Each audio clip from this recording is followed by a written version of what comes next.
So, if you are here because you've read food challenge or rice challenge in the title and you think it's me eating a lot of rice or a mukbang situation, not that. This is the allergy and OCD kind of food challenge. Sorry to disappoint. Feel free to stick around. But yeah, I used to be allergic to rice and not anymore. How'd that go? Where do I begin this story? If you've been with me for a while, as in lockdown, the first lockdown and before, you might remember the story. I'll try and put a link up here somewhere. But the short version of this is, it's hard to describe because I was raised being told that I am allergic to rice, and if I eat rice, I'll be sick. I have emetophobia, I have OCD. Because of that emetophobia, I've been in therapy for a while now, since this video where I got diagnosed and shared that with the world. But it was always fed into that like rice will make me sick, and that I was allergic to rice, and it was based off of when I was like teeny tiny baby, I was fed like rice pudding and it did not agree with me. I threw it up, but like kids throw up all the time, so I don't really understand the connection that was made. I'm actually thinking it was the dairy because I am for realsies allergic to cheese. Not dairy, there's something in the cheese, but I am a bit lactose intolerant. So I'm thinking it was probably maybe the dairy in the rice pudding rather than the rice itself. But I was raised constantly having to avoid rice and being reminded that if I eat rice, I'd be sick. And that fed into a lot of like the mental like obsessions and compulsions about being sick because I was always reminded that it's going to be there. And then I did an allergy test when I was re-referred for like the second or third time to an allergist to be like, being allergic to cold is a bit weird, can't be that. So they did a blood test and they were like, we can't see any reason that you would be allergic to rice. Go ahead and try eating a small amount.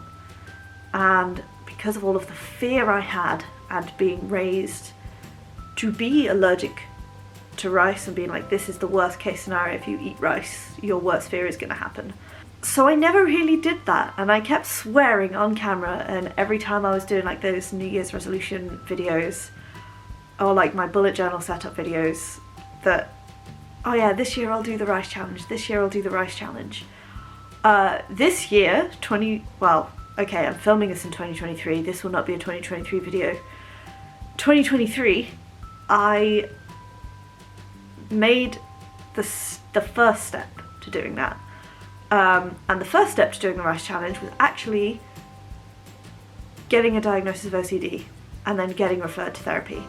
And I think in my last video I talked about that I was diagnosed with OCD and then referred to therapy, and then I left it open-ended to be like, and I'll check back in when I'm doing therapy.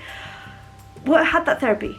It was just sort of, it was called cognitive behavioural therapy, and I think we did discuss that like it's not the best type of therapy for OCD, but I think what we actually had in those sessions blurred the lines of what is actually CBT, and a lot of it was like just challenging like thought processes and what does that fear come from, what are you thinking about when you say this, which I guess is a lot of the CBT and finding the root cause of things.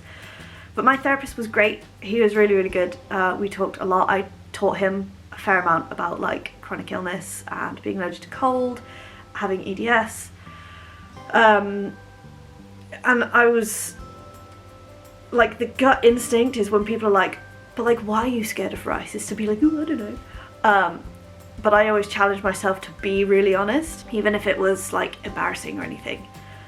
And we worked through it and we started doing like small exposures. I think it was like, try something gluten-free because that'll have like a little bit of rice in it. Like little teeny tiny things where I would like look at the ingredients, see like rice flour at the very end, and then just have like a bite or two.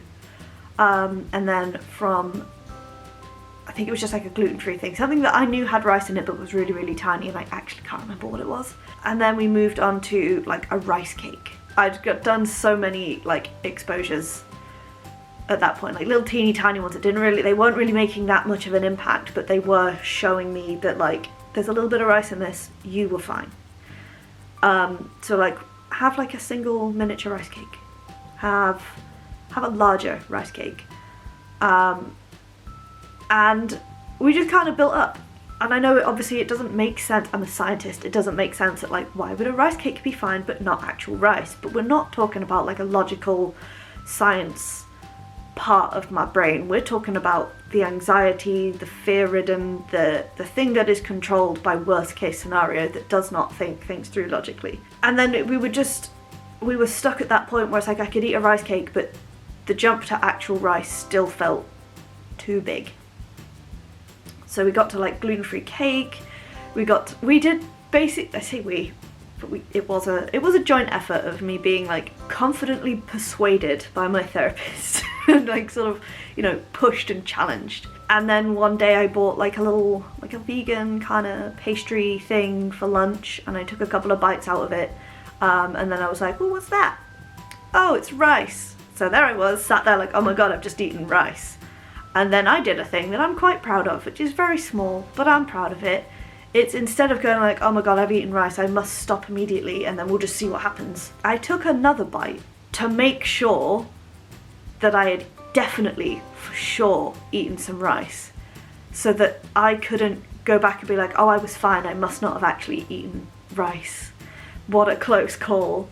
I stepped into the fear, which is something that I'd never really done before, and I did that obviously with the help of my therapist, but I was not in therapy in that moment. I just took all of my lessons I'd learned and I put them into there. And then I did have a bit of a panic all day, because I was at work when this happened, and I was sort of in a bit of a panic for the rest of the day, being like, oh my god, when am I gonna start feeling sick? When am I gonna start like puking? When am I gonna start feeling awful? And then I just didn't. That feeling never came. So I was living with friends, as you saw. They would cook, and if they ever cooked rice, they would just not mix it with all the other stuff. So he was cooking again, and I was like, are you making rice tonight? And he was like, yes. I was like, could I just have like a spoonful? Or just like half a spoon, 4 grains of rice? Like, can I just... Baby steps, but I'd already done the big bit. And he was like, yeah, it's whole grain rice, I hope that's okay. And I was like, part of me wishes he hadn't told me that, because I don't know the difference, and my brain is thinking, what if I'm allergic to whole grain rice and not basmati rice? Look, you have to understand that anxiety is not a logical beast. But I was like, yeah, okay, that's fine. And I had like, do I have a teaspoon? I do. It's not a clean teaspoon, so if you can see any marks on camera, but it was literally just filled the edge of the little spoon there with the rice, and I was like, okay, big scary 1/8 of a teaspoon of rice. But I ate it, tasted fine, sat there, didn't really feel much like eating much for the rest of the day. Like, it was dinner time, and normally I would eat dinner and then have like an entire sharing bag of crisps by myself. Didn't feel like doing it. It was a mix of the avoidance of like, I feel like I'm avoiding it in case I am sick, so that there's less to be sick with. And then part of it was just lots of anxiety about that I'd just eaten it, so I was already not feeling 1000% because all of the physical anxiety symptoms. And then that was obviously fine, so I tried it again and tried it a different day, but it was like going up like incrementally, in like 1/8 of a teaspoon, 1/4 of a teaspoon, then I went like 2 teaspoons, and then I tried like a different rice, and I asked my housemate like, hey, will you split this with me, because I'm not ready to eat the whole thing yet. And it was like this much rice, like a little tiny like little microwave packet thing, and I ate a couple of spoons of that, and I was like, wow, it tastes like just like dry pasta. And they were like, yeah, are you sure you've had enough? And I just had like one more little thing, and then I was like, I'm not allergic to rice. This is delicious. And I'm just going to eat like a normal amount of rice, and we'll just see how much I can fit in. I can eat a lot of rice, dude. I can eat so much more rice than I ever could pasta. What? I have been missing out on things. I had a curry with rice. I went to a Chinese takeaway and I had fried rice. I can't be too mad at my parents because they didn't know any better. But God, I wish they had taken me to get an allergy test when I was young. I wish they had got it like professionally confirmed.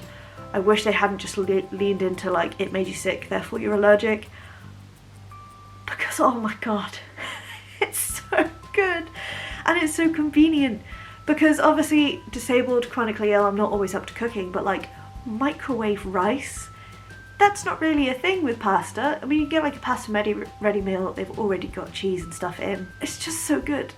Like I remember through lockdown when all of the food panic buying was happening and all that was left was rice, and I was like, oh God, this is awful. That didn't have to be awful. There's just so much stuff I could have eaten. So now I'm going on like a round the world tour of different cuisines, and I'm sort of I still haven't eaten sushi yet. Sushi still fills me with a little bit of like fear because so many people get like food poisoning off of bad sushi. So I'm no longer scared of the rice part of things. I'm scared of the emetophobia side of things. But I do really want to try sushi. I want to try Korean food. Being vegetarian, it makes it sort of hard to try all these new foods because not all of them. So I'm considering maybe trying to reintroduce meat, but not so that I would eat it every day, just so that if I went out, I would just be able to eat a little more variety. It's so freeing because I can go into a shop and buy food and I don't have to check the ingredients religiously. Like I don't have to like sit there and read it word for word to make sure that there's no like sneaky rice. I mean, technically I never had to do that. Skim read for like milk and then check that it's not cheese. And it's so much faster. I can just go and I can go into restaurants without being like, hey, can you make it without rice? Like I can just have the vegan option. I can eat anything vegan now. Instead of like, oh, is it vegan, but also I need it to have no rice. And it's great. I can eat other stuff too, but it's so free. I now have like a whole new world opened up. So 10 out of 10 recommend therapy, and this therapist, great. I owe him so much because now I can just like eat food and it's fine. It would have always been fine, but I've been wanting to do this for a while, ever since the blood test where they were like, you are not allergic to rice. I was like, well, I gotta go. But fear had always held me back and now it doesn't. So if you have any further questions about food challenges, therapy for OCD, other OCD questions that I've not touched on yet, please do put them down in the comments. I'm very proud to have this discussion because there's a lot of OCD stigma and I don't want there to be, but I also want people to feel like they can ask me questions, and that's kind of what I'm here for, so there's that. Do like this video this time because it's exciting. Yeah, that's it. Videos will come out when they come out, but this is like one of multiple I've filmed in 2023, so I'm hoping that more come out after this. We'll see how I get on with Resolve. But in the meantime, recommend me a rice dish. Okay, I'm done now. See ya.